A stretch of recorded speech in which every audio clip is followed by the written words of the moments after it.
Hello everyone. आज हम start कर रहे हैं चैप्टर नंबर 2, दैट इज बिल्ली का बिलंगुड़ा। अब ये एक हास्य कहानी है, मतलब एक अच्छी खासी स्टोरी है जो काफी बार किसी के भी घर में सच हो सकती है, लेकिन इसको एकदम हल्के फुल्के अंदाज में, एकदम मस्ती भरे अंदाज में इस चैप्टर में प्रेजेंट किया है। तो इसके कवि कौन है? राजेंद्र लाल हांडा। वो एक जाने माने कथाकार है, ऐसी स्टोरीज वगैरह लिखते हैं। तो इन्होंने ये चैप्टर लिखा है। सो लेट अस सी कि क्या दिया है। एक समय था जब घरों में बिल्ली का आना जाना बुरा माना जाता था, परंतु आजकल की परिस्थिति के कारण पुरानी विचारधारा और परंपरा एकदम गपले में पड़ गई है। तो इसने बोला कि एक टाइम था जब बिल्ली का आना जाना बहुत ऐसा अ, बुरा माना जाता था, यानी अशुभ माना जाता था। लेकिन आजकल क्या हो रहा है, आजकल सब नए मतलब ऐसा बहुत पढ़े लिखे लोग हैं, तो ये पुराने जो रीति रिवाज या पुरानी जो विचारधारा है वो सब मानते नहीं है। तो इसके लिए उसने बोला कि गपले में पड़ गई है, मतलब एक क्वेश्चन मार्क है। जिसको मानना है वो मानता है, जिसको नहीं मानना है वो नहीं मानता है, वैसा। वही विचार ठीक समझा जाता है जिससे काम चले, यानी जिससे काम चल जाए वो विचारधारा करेक्ट है। पिछले दिनों हमारे घर में बहुत चूहे हो गए थे। उन्हें घर से निकालने के बहुतेरे प्रयत्न किए गए, पर हमारी एक न चली। उन्होंने बोला कि बहुत टाइम पहले हमारे घर पे बहुत सारे चूहे हो गए थे, तो वो चूहों को निकालने के लिए बहुत सारा प्रयत्न किया, पर एक भी सक्सेसफुल नहीं हुआ। आटे और अनाज के लिए लोहे के ढोल बनवाए गए। यह उपाय कुछ दिनों तक कारगर रहा, परंतु आंख बचाकर चूहे इन ढोलों में भी घुसने लगे। उसने बोला कि आटे और अनाज वो जो खा जाते हैं चूहे, गोनियों में भर के रखते हैं तो इजीली कुतर सकते हैं ना उसको, इसके लिए उन्होंने लोहे के डब्बे बनवाए, लोहे के ढोल बनवाए, ऐसे ड्रम जैसे होते हैं ना वैसे। पर ये सिर्फ कुछ दिनों तक चला, चूहे बाद में उसमें भी जा घुसने लगे। इस समस्या पर कई मित्रों से परामर्श किया गया। सॉरी, इस समस्या पर कई मित्रों से परामर्श किया गया। परामर्श मतलब डिस्कशन किया गया, एडवाइस ली गई। आखिर यह फैसला हुआ कि घर में एक बिल्ली पालनी चाहिए। इस प्रस्ताव पर किसी को आपत्ति न थी। तो उन्होंने अपने फ्रेंड्स के साथ, सबके साथ डिस्कशन किया, तो कुछ लोगों ने सजेस्ट किया कि बिल्ली पाल लो। तो ये सजेशन सबको भा गया, मतलब सब लोग ओके थे, इसमें किसी को भी कुछ भी प्रॉब्लम नहीं था। चुनान से एक बिल्ली लाई गई। चुनान से मतलब सबके डिसीजन से सिलेक्ट करके एक बिल्ली घर पे आ गई। उसकी खूब खातिर होने लगी। कभी बच्चे दूध पिलाते, कभी रोटी देते। उसने विधि पूर्वक चूहों का सफाया शुरू कर दिया। देखते ही देखते चूहे घर से गायब हो गए। सब लोग बड़े खुश हुए। तो जैसे ही बिल्ली आई तो सबको बहुत अच्छा लगा, सबने उसकी बहुत खातिरदारी की, बहुत ध्यान रखा, क्योंकि स्टार्टिंग स्टार्टिंग होता है तो नया होता है, सब अच्छा लगता है। तो किसी ने दूध पिलाया, किसी ने रोटी दी, और उस बिल्ली ने भी धीरे धीरे सारे चूहों का सफाया कर दिया। तो काफी टाइम के बाद ऐसे हो गया कि चूहे गायब हो गए और सब लोग खुश हो गए। बिल्ली प्रायः सब लोगों की थाली से जूठन ही खाती, इसलिए हमें इसका कोई खर्च भी नहीं पड़ा। तो बिल्ली प्रायः मतलब पहले से बिल्ली क्या करती है, किसी की थाली का जो जूठा खाना रहता था वही खा लेती थी, इसके लिए इनको कोई भी एक्स्ट्रा खर्चा नहीं पड़ा। 2 महीने बाद वह समय आ गया जब हम चूहों को तो भूल गए और बिल्ली से तंग आ गए। तो उसने बोला 2 महीने बाद ऐसा टाइम आया जब हम चूहे को तो टोटली भूल गए, लेकिन बिल्ली से तंग आए। क्यों? लेट अस सी। हमने सोचा चूहे तो खाली अनाज ही खाते थे, कम से कम परेशान तो नहीं करते थे।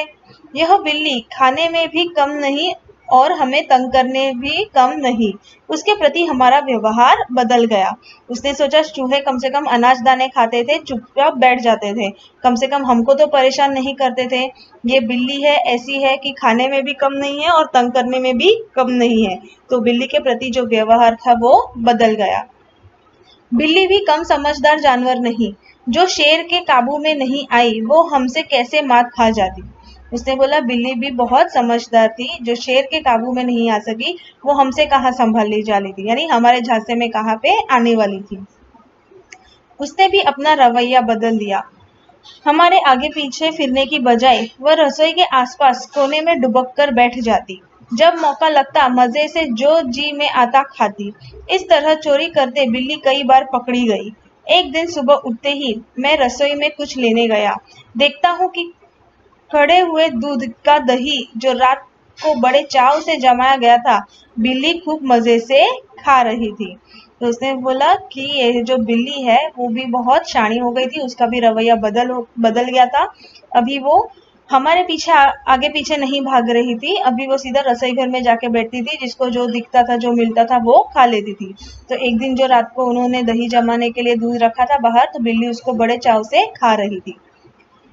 अब चिंता हुई कि बिल्ली से कैसे पीछा छुड़ाया जाए। तो अभी उनको क्वेश्चन था कि अभी चूहे से तो निपट लिया, अभी ये बिल्ली से कैसे निपटे। मेरा नौकर बहुत होशियार है। रात को काम खत्म करके जाने से पहले उसने एक खाली बोरी के अंदर 2 रोटियां डाल दी और चुपके से एक तरफ खड़ा होकर बिल्ली का इंतजार करने लगा। जो उनका नौकर था वो बहुत होशियार था, तो उसने क्या किया, एक बोरी के अंदर 2 रोटियां डाल दी और साइड में जाके छुप गया और बिल्ली के आने की राह देख रहा था। बिल्ली आई, वह एकदम रोटियों पर झपटी। नौकर ने तुरंत बोरी का एक सिरा पकड़कर उसे ऊपर से बंद कर दिया। बिल्ली आई, उसने रोटियां झपटी, तो रोटियां झपटी मतलब बोरी के अंदर चली गई। तो इसके लिए नौकर ने क्या किया, फटाक से वो बोरी का एक ऊपर का जो खुला स्पेस है उसको ऐसा बंद कर दिया। रस्सी के साथ बोरी का मुंह बांध दिया। चूंकि अब रात में 10 बजे थे, मैंने अपने नौकर अमरू से कहा कि सवेरे बिल्ली को कहीं दूर छोड़ आए, जिससे वह घर में वापस ना आ सके। क्योंकि अभी वो रात को बहुत लेट हो गया था, 10 बज गए थे, तो उसने क्या बोला नौकर को कि अभी सवेरे ही जाके तुम बिल्ली को इतनी दूर छोड़ाना कि उसको वापस घर का रास्ता नहीं मिलना चाहिए। सब लोगों को चाय पिलाते पिलाते अमरू को अगले दिन 8 बज गए। मैंने याद दिलाया उसे कि बिल्ली को भूली भटियारिन की तरफ छोड़ आना है। बोरी कंधे पर लटका कर अमरू चल दिया। सबको चाय नाश्ता करा के सुबह 8 बज गए, तो फिर ऑथर ने उसको याद दिलाया कि तुझे बिल्ली को छोड़ के आना है, तो वो बोरी उठाकर चल दिया। बात आई गई हो गई। मैं हजामत और स्नान आदि में व्यस्त हो गया, क्योंकि 9:30 बजे दफ्तर जाना था। उसने बोला कि बात अभी नॉर्मल सी हो गई, तो वो नहाने चला गया, क्योंकि 9:30 बजे उसको ऑफिस जाना था। गुसल खाने में मुझे जोर का शोर सुनाई दिया। मैं नहाने में व्यस्त था और कुछ गुनगुना रहा था, इसलिए मेरा ध्यान उधर नहीं गया। गुसल खाना मतलब टॉयलेट। तो टॉयलेट में उसको कोई शोर सुनाई दिया, लेकिन वो नहाने में व्यस्त था, इसके लिए उसका ध्यान उस पर नहीं गया। 2 मिनट के बाद फिर शोर हुआ। इस बार मैंने सुना कि मेरे घर के सामने कोई आवाज लगा रहा है। तो दो मतलब सेकंड टाइम जब उसने सुना, दूसरी बार ऐसा हुआ, तब उसको ध्यान में आया कि इसके घर के बाहर कोई आवाज लगा रहा है। कोई चिल्ला रहा था, आपका नौकर पकड़ लिया गया है, अगर आप उसे छुड़ाना चाहते हैं तो छप्पर वाले कुएं पर पहुंचिए। मतलब उसने बोला कि आपका जो नौकर है वो पकड़ा गया है, अगर उसको छुड़ाना है तो पर्टिकुलर जगह पे पहुंच जाइए। मैं हैरान हुआ कि क्या बात है। समझा शायद अमरू किसी की साइकिल से टकरा गया होगा। उसने सोचा, घबरा गया कि अरे अचानक ऐसा क्या हो गया है, तो उसको लगा कि किसी की साइकिल से या व्हीकल से टकरा गया होगा। शायद साइकिल वाले का कुछ सामान नुकसान हो गया हो और उसने अमरू को धर पकड़ा हो। उसको लगा कि बाय मिस्टेक कोई एक्सीडेंट वगैरह हो गया रहेगा, किसी का कुछ सामान वामान टूटा रहेगा, इसके लिए इसको नौकर को पकड़ लिया रहेगा। रही आदमी इकट्ठे होने की बात, यह काम दिल्ली में मुश्किल नहीं, और फिर करोल बाग में तो बहुत आसान है, जहां सैकड़ों आदमियों को पता ही नहीं कि वे किधर जाए और क्या करे। उसने बोला दिल्ली में तो ये बहुत कॉमन है, स्पेशली करोल बाग में, जहाँ पे आधे से ज्यादा लोगों को तो पता भी नहीं होता कि कहाँ जाना है, क्या करना है, यानी किसके तरफ से बोलना है किसके नहीं, बस एवे ही घुस जाते हैं। आगे का we will see in next video.